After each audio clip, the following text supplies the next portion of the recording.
요한복음의 이제 반환점을 넘어서서 11장으로 들어가겠습니다.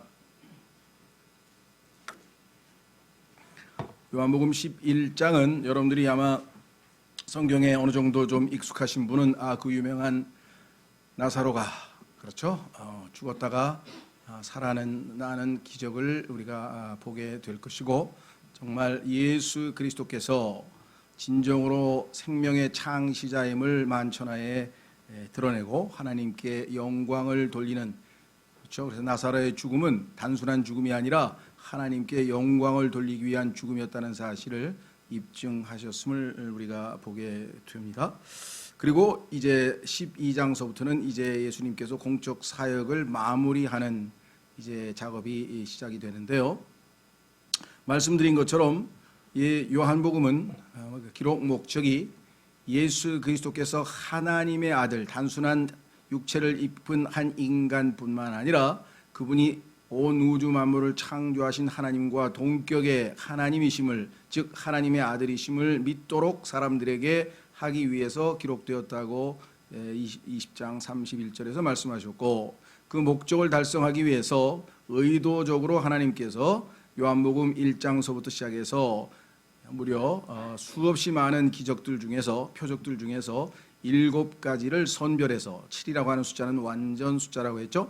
7이라고 하는 7가지를 선별해서 기록을 해 놓으시고, 그 기적을 통해서 예수님이 누구이신지를 입증하시고자 했었던 것을 보게 됩니다. 그래서 오늘은 마지막 기적에 해당하는 7번째 기적, 즉 나사로를 살리신 기적을 우리가 살펴보게 되는데요. 놀라운 사실은 예수 그리스도의 첫 번째 기적은 여러분들 기억나시는지 모르겠는데요, 가나에 있어서의 혼인잔치였죠. 그러니까 예수님의 첫 번째 기적은 유다 지방이 아니었어요. 예루살렘이 있는 유대 지역이 아니고 저 북방에 있는 이방인들의 거주지인 갈릴리 지역에서, 그 다음에 가나라고 하는 장소죠. 갈릴리의 가나라고 하는 장소에서 혼인식장에서 예수님께서 기적을 베푸셨는데, 그렇죠? 그 혼인식이라고 하는 것은 인간의 모든 삶에 있어서 가장 기쁘고 즐거운 순간이었다. 그때 그분은 물을 포도즙으로 변화시키면서 생명이 있는 것으로, 그래서 그분은 창조주이심을 입증하는 기적을 첫 번째 기적에서 우리에게 보여주신 것에 반해서 마지막 7번째 기적은 유다 지방에서, 베단이라고 하는 지역이죠. 아까는 갈릴리의 가나, 이번에는 유다의 베단이라고 하는 지역에서 인간의 가장 슬픈 순간인 장례식장에서 베풀어진 가장 슬픈 행사에서 일어난 기적으로, 그분은 죽은 자를 살리심으로 생명의 창시자임을 만천하에 보이신 것입니다. 얼마나 예수 그리스도께서 행하신 수없이 많은 기적들 중에서 주님께서 치밀하게 잘 선별하셔서 7개의 기적을, 첫 번째는 가장 즐거운 혼인식에서, 마지막 기적은 가장 슬픈 장례식에서, 따라서 인간의 슬프든 기쁘든 모든 삶에 있어서 그분이 온전히 주관자가 되신다는 사실을 아주 상징적으로 보여주고 있다, 이렇게 우리는 알 수가 있습니다. 여러분 잘 아시는 것처럼 더듬어 보십시오. 두 번째는 그 왕의 신하의 아들의 병을 고쳐주셨고요. 그 다음에는 38년 된 불구가 되었던 여인을 고쳐주셨고요. 그 다음에 오병이어의 기적을 베푸셨고요. 그 다음에 바다 위를 걸어오는 기적을 베푸셨고, 그 다음에 태어나면서 소경된 자를 뜨게 하셨는데, 이 모두가 다 영적으로는 우리가 처해 있는, 그렇죠? 기쁨도 없는 포도즙, 기쁨도 없는 이 땅에서의 삶을 사는 병든 자요, 불구요, 그 다음에 먹을 것도 없고 굶주리고 영적으로 굶주려 있는 자들이요, 그렇죠? 파도가 치는 바다 위에서 망망대해에서 오갈 데 없는 신세인 자들, 영적으로 눈이 소경이어서 참 빛을 알지 못하는 자들, 그리고 결국은 영적으로 죽어있는 나사로처럼 모든 상황이 우리 죄인들이 처해 있는 모습을 상징적으로 보여주고 있습니다. 그래서 예수 그리스도의 기적은 예수 그리스도가 하나님의 아들이심을 우리가 믿고 그분을 영접하고 받아들일 때에 구원의 역사가 일어나고 생명을 얻게 된다라고 하는 것이죠. 더더군다나 나사로가 죽음에서 살아나게 된 것과 그 이전에도 주님께서 죽은 자들을 살리신 몇 번의 기적이 있었습니다. 예를 들면 야이로의 딸은 죽은 직후에 금방 살리셨고, 그다음에 나인성 과부의 딸은 상당한 시간이 있었지만 아직 장사되기 전에 살리셨고, 그러나 나사로의 경우에는 이미 장사를 끝내고 이미 시체가 나흘이나 지나서 시체가 썩을 때가 될 정도로 충분히 시간이 지난 다음에 살리셨기 때문에 이것은 명백한 가장 확실한 증거가 될 수 있는 것이죠. 표적이 될 수 있는 것입니다. 예수 그리스도가 진정으로 온 우주 만물의 창조주이심을 만천하에 드러낸 것이다. 이렇게 우리는 생각할 수가 있습니다. 자, 그렇다면 오늘 아마 1절서부터 16절까지 예수 그리스도를 모시러 온 상황만 살펴보고, 그 다음에 다음 주에 17절에서 나머지 부분은 슬픔에 처해 있는 사람들에 대한 모습이 나와 있고, 그 다음에 예수 그리스도께서 결국은 모든 문제를 해결하시는 순서로 이 요한복음 11장이 기록되어져 있습니다. 자, 본문으로 가겠습니다. 이제 나사로라 하는 어떤 사람이 병들었는데, 나중에 기회가 있으면은요, 여러분이 이 나사로와 누가복음 16장에 나오는 부자와 나사로에 대한 이야기와 해서 그 나사로를 비교해 보면 또 상당히 배울 게 많이 있는데, 오늘은 나중에 기회 있으면 한번 살펴보기로 하고요. 두 나사로가 아주 상징적으로 등장하죠. 그래서 아주 이 카톨릭에서는 성 나사로 하면은 굉장히 유명 인사가 되어 있고요. 나사로를 이렇게 우상 숭배시 비슷하게 성자로 숭배하는 사상도 있습니다. 자, 이제 나사로를 하는 어떤 사람이 병들었는데 그는 마리아와 그녀의 언니 마르다의 고을 베다니 출신이더라. 자, 삼형제네요. 마리아, 마르다, 나사로. 근데 누가 오빠고 누가 언니고 누가 동생인지는 사실 성경에는 안 나와 있어요. 그런데 우리는 이게 사실은 있는 그대로 하자면 그녀의 언니인지 그녀의 여동생인지 사실 잘 모릅니다. 그냥 그녀의 자매 이렇게 하면은 좋을 것 같은데, 한국 정서상 이게 형인지 동생인지를 밝혀야지 브라더 할 때 이거를 그냥 형제라고만 하기도 좀 어색하니까 아마 이게 추정하지 않았는가 싶습니다. 어쨌거나 그거는 우리말 정서에 있어서 그렇게 표현했다는 걸 그냥 염두에 두시고요. 자, 그 마리아는 향유를 주께 붓고 자기 머리털로 그분의 발을 닦던 자더라. 12장에 보면 엄청난 사건이 있죠. 그녀의 오라비 나사로가 병들었더라. 오라비 하면은 보통 오빠를 얘기하죠. 그렇죠? 근데 남동생인지 오빠인지도 그거 잘 모르겠어요. 그러니까 성경에는 이 아브라함의 형제들도 그렇죠? 그다음에 야벳과 그다음에 셈과 함의 그 나이에 있어서도 사람들이 일반적으로 생각하는 것과는 다릅니다. 성경에 보면은 개역 성경이 잘못되어 있어서 그렇죠. 개역 성경에 보면은 야벳이 그렇죠. 셈의 형으로 되어 있는데 셈은 형 야벳의 동생이라 이렇게 되어 있는 걸 갖다가 그거를 거꾸로 해가지고 셈이 형인 것처럼 지금 개역 성경에 되어 있어서 아주 순서를 뒤바꿔 놨는데, 뭐 어떤 분들은 그게 왜 중요하냐, 뭐 그 자체가 중요하다기보다는 객관적 사실을 뒤집어 엎으면 안 되죠. 성경에 기록되어 있는 객관적 사실을 우리가 마음대로 뒤집어 엎으면 안 되고, 또 그것에 근거해서 장자권을 내세워서 또 막 엄청난 책들을 써내고 논문을 써내니까 사실이 아닌 것 위에다가 근거해서 책을 써내고 성경을 가르치면 이건 심각한 문제가 생기는 거죠. 그렇죠? 자, 그래서 우리는 정확한 사실을 확인하는 것이 필요하다. 자, 그러므로 그의 누이들이 그분께 사람을 보내어 이르되 주여 보소서 주께서 사랑하시는 자가 병들었나이다 하매. 상당한 역설이죠. 왜? 온 우주 만물을 창조하신 분이 주님이시고, 그래서 여기에 보니까 이들은 그분을 따르는 사람이고 믿는 사람들인데, 믿는 사람으로서 주님께서 사랑하시던 자가 왜 죽었을까?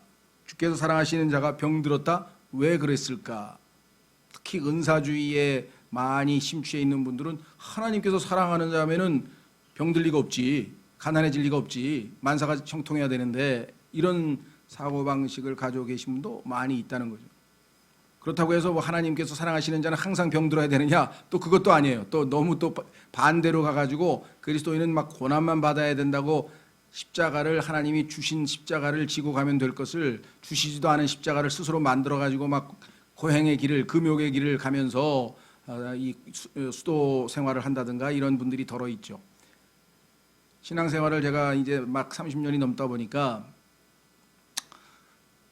30년이 뭐야? 35년이네. 만 35년이 넘다 보니까 균형 잡는다는 게 가장 성경에서는 어렵더라. 균형 잡히시는 하나님이라고 하는 테마로 한번 성경 공부를 해보시면 그렇죠?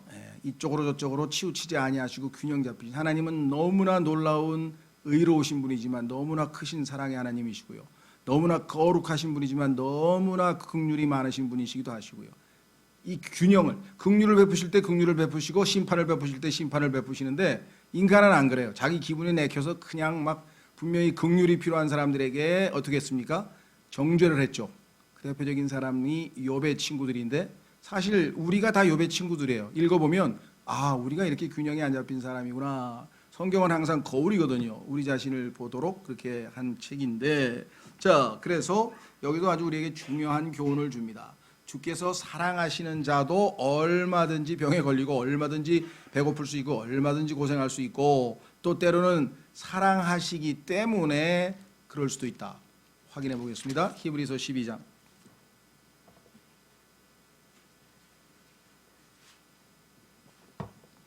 히브리서 12장 징계에 관한 한 성경에서 가장 위대한 장이 바로 히브리서 12장인데요. 물론 이제 좀 이따 올림픽이 열리는데 그 올림픽에 대해서도 성경에서 가장 또 잘 언급하고 있는 책 중에 하나가 이 12장인데 자 5절 또한 자식들에게 하듯 너희에게 말씀하시는 권면을 너희가 잊었도다. 이르시되 내 아들아 너는 주의 징계를 멸시하지 말며 그분께 책망받을 때에 낙심하지 말라. 주께서 사랑하는 자를 친히 징계하시고 자신이 받아들이는 아들마다 채찍질하시느니라 하셨느니라.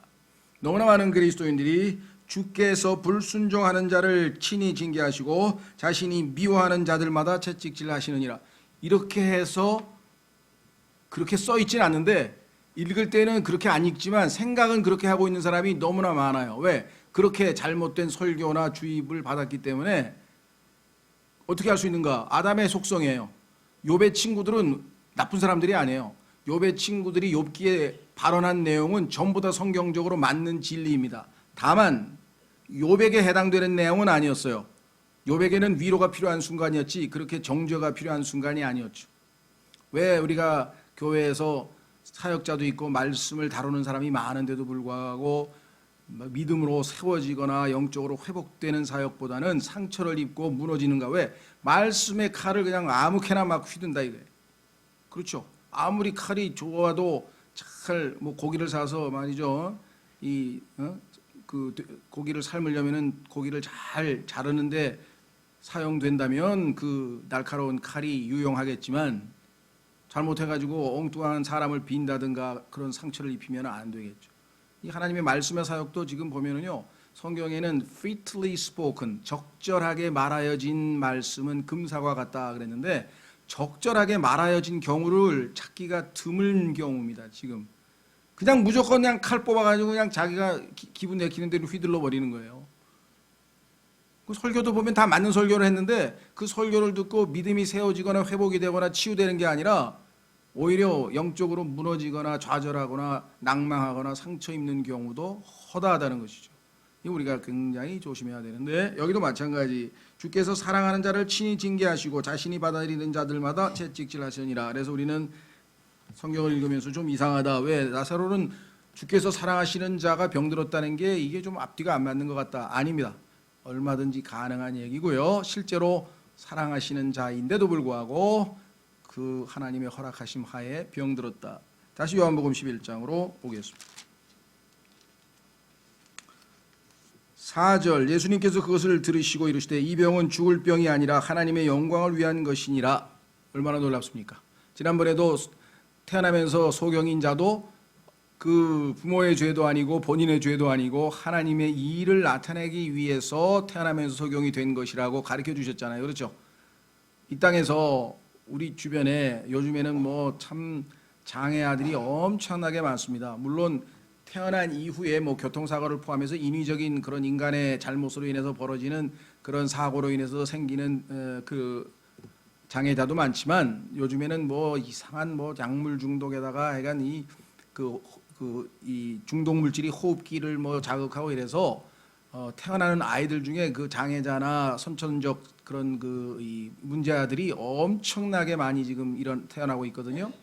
네. 그런 사람들에 대해서 우리가 성경적으로 적절한 말씀은 다 그들에게도 하나님의 일을 하기 위해서 태어난 거지 그 누구의 죄로 접근하면은 안 된다는 사실을 우리가 성경을 통해서 이해를 하셔야죠. 자, 다시 돌아옵니다. 얼마나 놀랍습니까? 죽음마저도 하나님의 영광을 위하여 활용하시는 분이시죠. 하나님의 영광을 위한 것이니 하나님의 아들이 그것으로 말미암아 영광을 받으리라 하시더라. 하나님께서 자신의 아들을 영화롭게 하기 위해서 죽은 자를 일으키실 수 있는 분이 바로 내 아들이다 라고 하는 사실을 만천하에 보여주시기 위해서 나사로를 사용하고 계신다, 이렇게 말씀을 해 주신 것입니다. 이제 예수님께서 마르다와 그녀의 여동생과 나사로를 사랑하시더라. 얼마나 놀랍습니까? 이 사랑은요, 하나님께서 세상을 이처럼 사랑하사 독생하신 아들을 주셨으니라고 하는 그러한 신적인 거룩한 그런 사랑을 얘기하는 것이 아니라 이 땅에 한 인간으로 오셔서 인간으로서 친구를 사귀고 그들을 진정으로 사랑하는 그런 우리의 본으로서의 예수님의 모습이죠. 그래서 정말 놀랍습니다. 예수님의 사랑을 받은 자들이었어요. 예수님께서 마르다와 그녀의 여동생과 나사로를 사랑하시더라. 그러므로 그분께서 그가 병들었다는 것을 들으신 뒤에 자신이 계시던 같은 장소에서 이틀을 더 머무시고, 이것이 주님은 흔들리지 아니하고 자신이 계획한 대로 자신의 모든 일을 수행하고 계신다는 것을 알 수가 있어요. 왜냐? 하나님께서 이번에 아드님에게 주실 영광은 완전히 시체가 부패해서 이제 더 이상 가능성이 완전히 없는 상황에서 다시 생명을 창조하는 그와 같은 역사를 지금 일으키려면 이틀이 더 필요해요. 그래서 이틀 정도 더 기다려야 이제 완전히 시체가 썩는 그런 것을 다 계산하고 계신 것이죠. 어쩌면 제자들은 그래도 하나님이신 분이 주님께서 아무리 친구가 아프긴 아프다 할지라도 그렇게 사사로운 일에 신경 쓰실 일이 아니지라고 생각했을지도 모르겠어요. 왜? 마치 이틀 동안은 예수님께서 그들의 그 나사로의 병에 대해서 무관심하신 것처럼 보였을 수도 있을 거예요. 그렇죠? 아마 그런 오해를 했을지도 모르겠습니다만은, 그러나 주님을 오랫동안 따라다니고 예수님의 어떠하신 분임을 알았더라면 그분께서 뭔가 다른 계획이 있으실 거를 알았겠죠. 그렇죠? 요셉도 처음에는 뭐가 뭔지를 몰라가지고 잘못한 게 없는데 일이 꼬이고 해서 꼬이고 그래서 정말 얼마나 힘들었는지 모르죠. 나중에 가서 보니까 야, 이게 다 하나님께서 나를 통해서 우리 민족을 구출해 내시려고 하는 위대한 원대한 구원 계획이 있었고, 그로 말미암아 출애굽을 통해서 이스라엘 민족을 하나님의 백성으로 삼으시고 그를 통해서 예수 그리스도가 태어나고 그를 통해서 온 죄인들에게 복음이 전파되는 하나님의 위대한 계획이 숨겨져 있구나. 이걸 이제 뒤늦게 안 것이죠. 그렇죠? 예. 이 순간에는 아마 제자들이 어떻게 생각했을지 모르겠어요. 7절, 그 뒤에 자기 제자들에게 이르시되 우리가 다시 유대로 들어가자 하시매 그분의 제자들이 그분께 이르되 선생님이여 최근에 유대인들이 돌로 선생님을 치려하였는데 또 거기로 가시나이까 하니. 자, 예수님은 지금 유대로 간다는 얘기는 베다니로 가서 지금 나사로 일으키러 간다는 뜻인데, 제자들에게 구체적인 얘기를 안 하고 그냥 유대로 간다 그러니까 얼마 전에 유대 지방에서 유대인들에게 돌로 죽임당할 뻔했는데 또 굴로 간다는 말씀입니까? 이렇게 얘기를 했어요. 제자들이 얼마나 믿음이 없는지를 우리가 여실히 볼 수 있죠. 왜? 그때 주님께서는 털끝 하나 다치지 아니하고 여유 있게 그들을 제압하셨잖아요. 그렇죠? 그런데 예수님께서 또 위험을 자초한다고 지금 생각을 하는 거예요. 정말 믿음이 성숙해서 주님께서 다시 한번 또 뭔가 하나님께 영광을 돌리실 일을 하시려고 하는가 보다 이러고 따라간 제자는 없다는 건데, 그 사실 때문에 우리가 위로를 받는 거지. 이 사람이나 우리나 그냥 인지상정이네, 비슷비슷하네. 그렇죠? 너무나 뛰어난 사람이 성경에 나와버리면 우리가 기가 죽을 것 같아요. 그렇죠? 다니엘 같은 사람도 그렇고 또 누굽니까 엘리야 같은 사람도 그렇고 인간의 그 나약한 모습들이 정난하게 다 나오잖아요. 다윗도 그렇고. 그러니까 역시 아담의 성품은 어쩔 수가 없다. 오직 그리스도께서 우리 안에 사실 때만 하나님께 영광 돌릴 수 있다는 게 너무나 명백해지는 것입니다. 자, 9절, 예수님께서 대답하시되 낮에 12시간이 있지 아니하냐. 사람이 만일 낮에 다니면 이 세상의 빛을 보므로 걸려 넘어지 아니하되 밤에 다니면 빛이 그 사람 안에 없으므로 걸려 넘어지느니라 하시니라. 예수님께서는 9장 5절에서 내가 세상의 빛이라, 8장 12절에서 내가 세상의 빛이라, 내가 지금 빛으로 여기 아직 남아있는데 너희가 무슨 걱정이냐. 내가 가고 교회 시대가 돼서 어둠이 생기면 그때 가서 박해도 있고 그때 가서 걸려 넘어지기도 하려거니와 내가 너희와 함께 가는데 무슨 어려움이 무슨 두려움이 있겠느냐. 이렇게 지금 말씀을 하시는데요. 11절 이것들을 말씀하시고 그 뒤에 그분께서 그들에게 이르시되 우리 친구 나사로가 잠자는도다. 그러나 내가 그를 잠에서 깨우러 가는노라 하시니 이에 그분의 제자들이 이르되 주여 그가 잠자면 좋아지리이다 하니라. 예수님과의 제자들과의 엇박자, 이것은 조금 이따 12장에 가면은요 마르다와의 대화에서도 그렇고 사마리아 여인과의 대화에서도 그렇고 그 다음에 요한복음 3장에서 니고데모와의 대화에서도 그렇고 예수님은 영적인 얘기를 하는데 육적인 얘기를 하거나 예수님께서 비유적으로 말씀하시면 문자적으로 해석하거나 문자적으로 말씀하시면 비유적으로 해석하거나 이게 계속 엇박자를 맞아요. 그렇죠? 그러니까 예수 그리스도의 말씀은 성령님의 조명이 아니고는 우리의 이성이나 감성으로는 이해가 되는 것이 아닙니다. 지금 예수님께서는 이들을 훈련시키고 계신 것이죠. 자, 우리 친구 나사로가 잠자노도다. 참 얼마나 뭐라 그럴까요? 다정다감한 이야기. Our friend. 너도 나의 친구고 나사로도 나의 친구고. 그렇죠? 예수님께서 우리를 친구로 삼으셨다. 찬송가에도 있지만요. 글쎄요. 그건 이론적으로는 맞는 것 같은데 우리가 감히 그런 느낌이 들런가 모르겠어요. 너무나 격차가 심하니까. 다만 예수님께서 우리를 그리 부르셨기 때문에 우리가 믿음으로 받을 수는 있겠죠. 그렇죠? 왜 그분이 그렇게 말씀하셨으니까 믿음으로 우리가 받아들이기는 합니다만은 자, 그래서 우리는 다시 9절로 돌아옵니다. 예수님께서 죄송합니다. 9절이 아니고 11절. 이것들을 말씀하시고 그 뒤에 그분께서 그들에게 이르시되 우리 친구 나사로가 잠자는도다. 성경에서는요 그리스도인이 하나님을 믿는 사람이 육체적으로 죽어 있을 때 그걸 완전히 죽었다 이렇게 표현하지 아니하고 잠잔다. 왜? 언젠가 다시 깰 거니까. 그래서 잠자고 있다라고 하는 표현을 했는데 이 제자들은 우리가 일상적으로 밤에 자는 잠으로 생각을 한 거예요. 아, 그러면 조금 있으면 깨면 컨디션 좋아지시겠네요. 병에 걸렸는데 그래도 휴식을 취했으니까 좀 좋아지지 않겠습니까? 라는 그런 이야기를 했습니다. 그래서 예수님과 요즘 표현으로 하면 코드가 잘 안 맞아요. 이 대화가 엇박자가. 근데 계속 그래요. 우리가 웬만큼 영적으로 성숙지 않고서는 예수님과 대화를 들어보면 예수님의 의중을 쉽게 파악하기가 어렵습니다. 아주 익숙해지지 아니하면. 그래서 성경에 보면은 의의 말씀에 skillful, 익숙해져야 돼요. 요즘 표현으로 하면 달인이 돼야 되는데, 그렇죠? 그 도마질 하는 거 한석봉 어머니는 거의 달인이잖아요, 그죠? 떡 써는데 달인이죠. 근데 한석봉이는 그런 글씨를 그렇게 많이 썼는데 달인의 수준까지 못 가가지고 깜깜하게 불 꺼놓고 썼더니 삐뚤삐뚤 써놨잖아요. 그렇죠?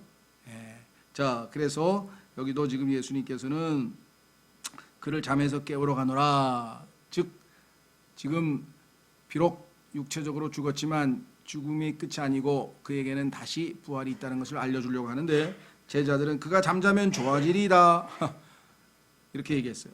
그러나 예수님께서는 그의 죽음에 대해 말씀하셨으되 그들은 그분께서 잠자며 쉬는 것에 대해 말씀하신 줄로 생각하니 이런 일들이 얼마나 자주 발생하는지 모릅니다. 예수님과 우리와의 영적인 관계에서. 이에 예수님께서 그들에게 분명하게 이르시되 나사로가 죽었느니라.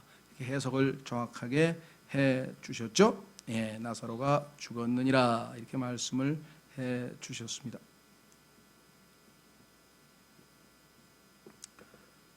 15절 내가 거기에 있지 아니하였던 것을 너희를 위해 기뻐하노니 이것은 너희가 믿게 하려 함이라. 성경에 보면 예수님께서 기뻐하신다는 얘기가 자주 나오는데요. 그 중에 대표적인 것은 물론 죄인이 하나 회개하면 하늘에서 기뻐한다는 말씀도 있고 특히 하나님께서 하나님의 말씀을 어린아이같이 순진한 아이들에게는 깨닫게 해주시고 똑똑하고 지혜롭다 하는 자들에게는 숨기셨다. 그래서 너무너무 감사하다, 기쁘다 이렇게 얘기하는 얘기가 나옵니다. 그렇죠?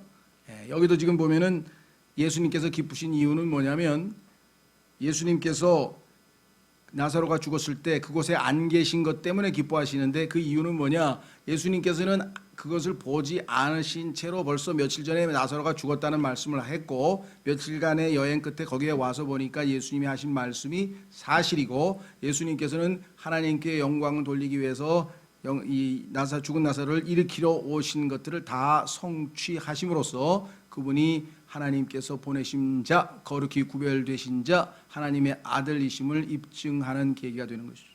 내가 거기에 있지 아니하였던 것을 너희를 위해 기뻐하노니. 예수님은 누구 때문에 기뻐하는 거예요? 너희를 위해. 왜? 너희가 그것 때문에 믿음이 성장한다. 그렇죠? 보지 않았는데 예수님이 하신 말씀을 듣고 그 말씀대로 되었구나라고 하는 믿음이 생길 거 아니에요. 이것은 너희가 믿게 하려 함이라. 여러 번에 걸쳐서 예수님은 믿음을 키워주시기 위해서 다양한 방식의 훈련을 하셨는데 이번에는 의도적으로 이틀을 더 늦추시면서 제자들에게 믿음을 심어주기 위해서 그리 하셨다. 그럼에도 불구하고 우리가 그에게로 가자 하심에 이제 때가 됐습니다. 자, 왜 그러느냐? 17절 보십시오. 그때 예수님께서 와서 보시니 그가 무덤에 누운 지 이미 나흘이나 되었더라. 자, 성경에서 특히 요한복음에서의 날짜에 대해서는 상당히 우리가 조심하고 관심을 가져야 된다고 얘기를 했는데 기억나세요? 요한복음 가나 혼인잔치가 어느 때 있었습니까? 성경에 보면은 한번 확인해 볼까요? 요한복음 가나 혼인잔치가 어느 때 날짜가 저기 나와 있죠? 2장 요한복음 2장 셋째 날 갈릴리 가나에서 혼인잔치가 있어. 셋째 날.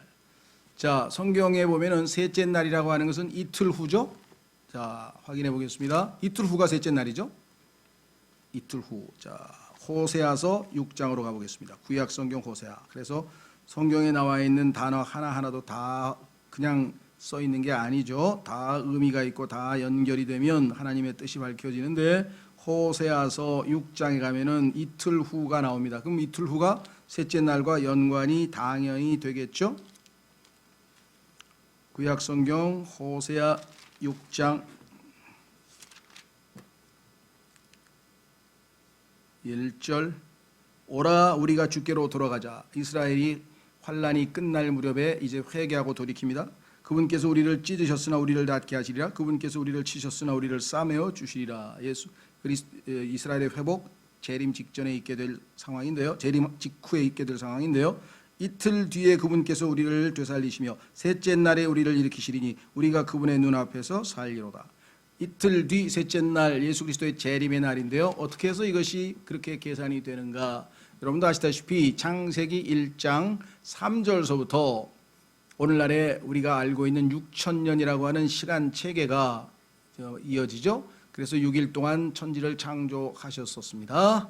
예, 그리고 예수 그리스도께서 2000년 지금부터 2000년 전에 오셨으니까 소위 말하면 다섯째 날이 시작되는 즉 4천년이 인류 역사 4천년이 지나고 나서 예수 그리스도께서 오셨고 예수 그리스도께서 부활 승천하신 지 이틀 뒤에 다시 말하면 셋째 날에 예수 그리스도께서 다시 재림하실 것을 성경에서 말씀하셨죠. 자, 그러니까 보세요. 아까 나사로가 어떻게 됐다고요? 무덤에 들어간 지 나흘 되었다 그랬죠. 그러니까 첫째 날, 둘째 날, 셋째 날, 넷째 날 지나고 나흘 되고 다섯째 날 시작되는 그 순간 예수 그리스도의 초림과 맞물려지는 시제죠. 왜? 성경에서는 하루를 1000년 같다 그랬고 1000년이 하루 같다고 했기 때문에 나흘 동안이라고 하는 것은 4000년이 지났다는 얘기고 예수 그리스도의 초림이 있었다는 얘기고 예수 그리스도는 자신의 생명을 내어주고 죽은 자들을 살리러 오셨죠. 나사로를 살리신 것은 죄인들을 구원하시는 예수 그리스도의 사역과 맞물려서 세대적 진리로 우리가 확인해 보면 예수 그리스도의 초림 때의 시점과 나흘 후가 바로 그런 얘기입니다. 무슨 말이 되겠죠? 셋째 날은 바로 예수 그리스도께서 하늘에서 혼인잔치를 마치고 지상으로 재림하시는 날이고요. 그래서 이틀 뒤 셋째 날 같은 말이고요. 그 다음에 엿새 뒤라고 해요. 왜? 4천년을 포함해서 이틀까지 창세기로 치면 6천년이 지난 다음에 예수님께서 재림하시기 때문에 엿새 뒤 또는 일곱째 날 이렇게 성경에 나와요. 같은 말이죠. 앞에 4천년을 포함하면 엿새 뒤 일곱째 날이 되고 예수님의 승천서 예수님이 가신 날부터 하면은 이틀 뒤 셋째 날이 되고 그 다음에 예수님의 초림은 나사로가 무덤에 있는 4,000년 동안 죽어 있죠. 영적으로 4,000년 동안 죽어 있던 자들에게 내가 곧 생명이라고 하시는 예수 그리스도께서 나타나시는 때가 바로 이때란 말이에요. 이렇게 성경은 치밀하고 정확하게 기록되어져 있다라는 사실을 기억하셔야 되겠죠. 자, 다시 11장 돌아옵니다. 그럼에도 불구하고 우리가 그에게로 가자. 왜? 17절에 나와 있는지 이제 나흘이나 됐기 때문에 내가 지금 가서 그를 살려야 할 때라는 것을 알고 계셨죠? 밑으로 마지막 오늘 16절까지 하겠습니다. 그때 디두모라 하는 도마가 자기 동료 제자들에게 이르되 우리도 그분과 함께 죽으러 가자 하니라.